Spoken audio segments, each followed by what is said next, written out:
El Centro de Memoria Histórica le atribuye más de 8.000 asesinatos selectivos a los grupos paramilitares, más de 1.166 masacres, mientras que a la Fuerza Pública le atribuye más de 2.000 asesinatos selectivos y casi 390 masacres. Si sumamos los crímenes en materia de asesinatos selectivos y masacres perpetuados por los grupos paramilitares que a lo largo de su historia han colaborado con la fuerza pública, con el ejército, con la policía y han sido financiados y apoyados por importantes sectores de la burguesía, de la oligarquía política colombiana, los sectores más conservadores, particularmente por el Centro Democrático y por el fascismo uribista, nos encontramos que en el conflicto armado reciente los paramilitares y el ejército triplican la cantidad de asesinatos selectivos y masacres cometidas por los grupos guerrilleros, sumando el ELN, el M-19, las FARC, el EPL y los demás grupos guerrilleros. Si tenemos en cuenta adicionalmente la forma en la que los paramilitares ejecutaban a sus víctimas, cometiendo crímenes de lesa humanidad donde empleaban armas no convencionales como motosierras, en la masacre del Salado, en la masacre de Trujillo, de Mapiripán, del Tigre y toda la cantidad de masacres que perpetuaron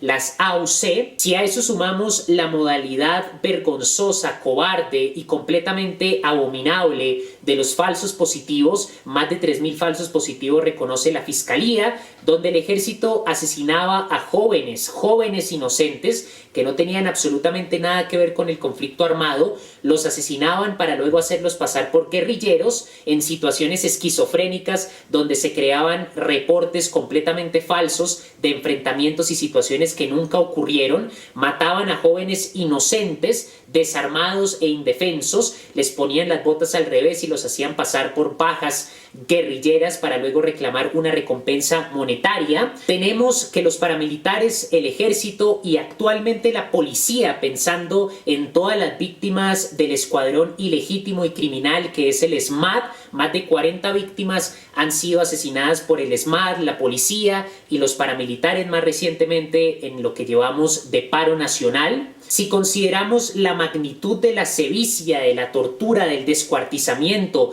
que caracteriza el modus operandi de los grupos paramilitares, porque los paramilitares descuartizaban por medio de motosierras a sus víctimas con la finalidad de que no quedara evidencia forense. Por ejemplo, cuando se cometió la masacre de Mapiripán, cuando los paramilitares fueron transportados con completa complicidad del ejército y de la policía hasta llegar a Mapiripán, el batallón Joaquín París del ejército le prestó ayuda a los grupos paramilitares para que durante 10 días cometieran una de las peores masacres en la historia de este país. Pocos cadáveres fueron encontrados y los restos que fueron encontrados dan testimonio del salvajismo de los grupos paramilitares. La razón por la que utilizaban motosierras y descuartizaban a sus víctimas era para que no hubiese evidencia que pudiese inculpar, sobre todo a las estructuras del ejército y la policía que cooperaban en las masacres, y también desde luego a los políticos que financiaban estos auténticos crímenes contra la humanidad y estos genocidios inimaginables de sevicia que pocas veces se ha visto en la historia reciente. Teniendo una visión panorámica de la trágica historia de los crímenes de lesa humanidad que ha cometido el ejército, la policía y los grupos paramilitares, si nos remontamos a 1928, los miles de obreros de la United Fruit Company que por estar manifestando contra la explotación capitalista fueron exterminados por orden del presidente conservador Miguel Abadía Méndez, si tenemos en cuenta los crímenes cometidos por el dictador Rojas Pinilla, los estudiantes de la Universidad Nacional que fueron asesinados durante su periodo de dictadura, si consideramos el estatuto militar de Turbay, los 8 años de fascismo genocida de Uribe, un criminal completamente impune que supera la sevicia y supera los crímenes de Pinochet, es el peor dictador que ha tenido Latinoamérica en su historia, más de 3.000 falsos positivos, miles de asesinatos selectivos y cientos de masacres cometidos en sus 8 años de dictadura mal llamada presidencia. Si a eso le sumamos el exterminio de líderes sociales, más de 300 líderes sociales asesinados desde el 2019, y le sumamos los miles de desaparecidos y los más de 900 desaparecidos que ha dejado la jornada del paro, por responsabilidad directa de los paramilitares, del ejército y de la policía. Y finalmente sumamos las más de 40 víctimas que han caído a manos de las armas que utiliza el SMAD, cobarde y vilmente asesinados, más todas las víctimas de las diferentes movilizaciones anteriores a manos de la policía, los mismos asesinos uniformados de siempre. Podemos concluir sin vacilar que nos encontramos en una dictadura con máscara de democracia. En la periferia, las contradicciones de la explotación capitalista, como la describe el teórico de la teoría de la dependencia Rui Marini, se afianzan por el intercambio desigual. Y el intercambio desigual es que los capitales compiten en el mercado interno y sobre todo en el mercado mundial,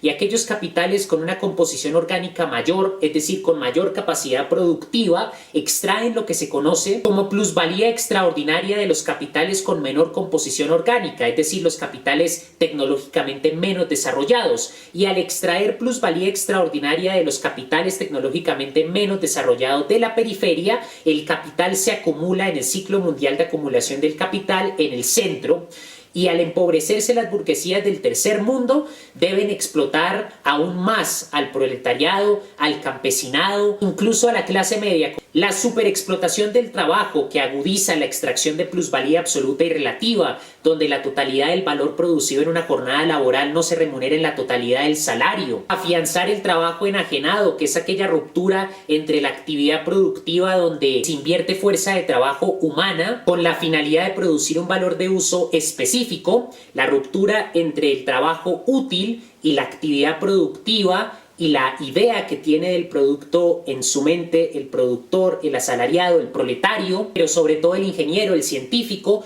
porque la enajenación no solo aplica para el proletariado tradicional, que es el productor en la fábrica, sino lo vemos también en otras industrias y en otros mercados del capitalismo contemporáneo. Y adicionalmente, las dinámicas del intercambio desigual y la explotación, fruto de la competencia desigual que describe la teoría de la dependencia, no con un interés de reivindicar a la burguesía explotada, sino siempre señalando que es el proletariado, los desempleados, los pobres, los campesinos, la clase media, los que sufren una mayor explotación porque esa burguesía ilegítima está siendo empobrecida. Los tratados de libre comercio, el neoliberalismo, todas estas dinámicas agudizan el empobrecimiento de esa burguesía, que por lo tanto tiene que explotar aún más a las clases trabajadoras. Pero no solo explota aún más a las clases trabajadoras, sino que impone políticas cada vez más represivas. Las burguesías periféricas o del tercer mundo tienden a ser más retardatarias, más afín al fascismo y son más abiertamente dictatoriales y totalitarias. Y es lo que nos encontramos en nuestro país. Tras 93 años de genocidios, masacres, asesinatos selectivos, desapariciones, torturas,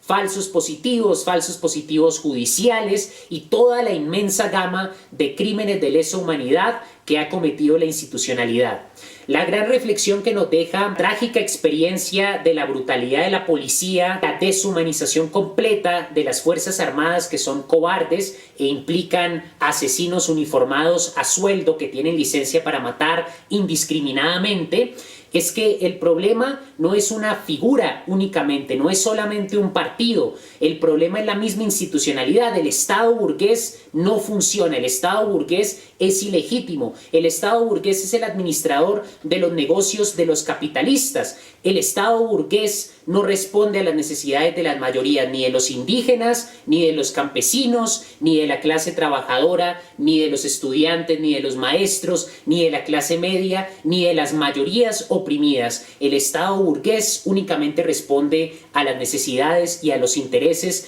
inmorales de la clase dominante. No se trata, por lo tanto, de despedir a un cierto ministro, senador, congresista o reemplazar presidente, porque eso sería como llevar a cabo una revolución donde se saca al rey, pero se deja el trono intacto para que otro rey, otro monarca igual de despótico venga a reemplazarlo. De lo que se trata es de quitar el trono, es decir, de abolir el sistema de la institucionalidad burguesa. No se trata de reformar el ejército, no se trata de reformar el SMAD. El ejército, después de 3.000 falsos positivos, después de haber cooperado con los grupos paramilitares, no tiene ningún derecho de seguir existiendo. Es una institución absolutamente ilegítima y criminal. El SMAT, lo mismo, no se trata de reformarlo, hay que abolirlo. La abolición, por ejemplo, del SMAT es el único acto público frente a las víctimas, a las familias de los jóvenes cobardemente asesinados por integrantes del SMAT, que se puede llevar a cabo públicamente, que tendría sentido. Es la única medida de reparación a las víctimas, desde luego junto a una indemnización,